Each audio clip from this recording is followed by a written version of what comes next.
আসসালামু আলাইকুম। এই আপডেট ফার্মার ব্লকে সবাইকে আবারও স্বাগত।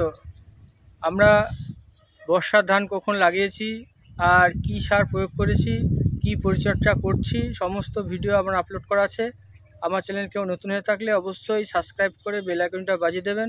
একের পর এক ভিডিওগুলো আপনি দেখতে পাবেন। আর আজকে যে মেন সমস্যা ধানের বা প্রধান সমস্যা বলতে পারেন, যে ধানে মাজরা পোকা বা মাজরা লাগা, এই ব্যাপারে সমস্ত আমাকে কমেন্ট করছে আমার সদস্যরা। তো এর জন্য আমরা মাজরা হিসাবে কি বীজ দিচ্ছি বা দেব, সেই ব্যাপারে আপনাদের জানাতে চলেছি। আর আমি সেই ধানের জমিতে দাঁড়িয়ে আছি, আপনাদের দেখাচ্ছি মাজরা কাকে বলে বা কেমনভাবে লেগেছে সেটা দেখাচ্ছি, চলুন।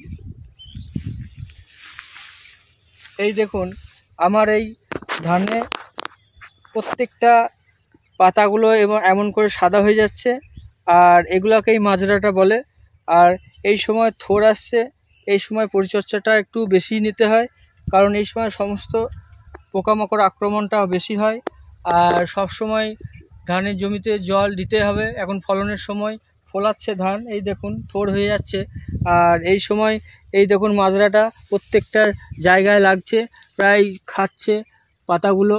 আর এই কারণেই এই মাজরা থেকে আপনারা যে প্রতিকার পাবেন বা কি দিলে আপনারা দেবেন, এটা প্রত্যেক আপনারা মেডিসিন দোকানে যাবেন, সেখানে বলবেন যে মাজরা পোকা এক এক জায়গায় এক এক রকম পাওয়া যায়, আমি হাঙ্গামা দিই, কালকে আমরা হাঙ্গামা দেব, সেই ব্যাপারে আপনাদের জানাবো। আর কি করে দিতে হয় সে ব্যাপারেও আপনাদের জানাবো। আর এরকম নিত্য নতুন ভিডিও পেতে হলে অবশ্যই আমাকে সাবস্ক্রাইব করে দেবেন। এটা আমার নতুন চ্যানেল। আসসালামু আলাইকুম।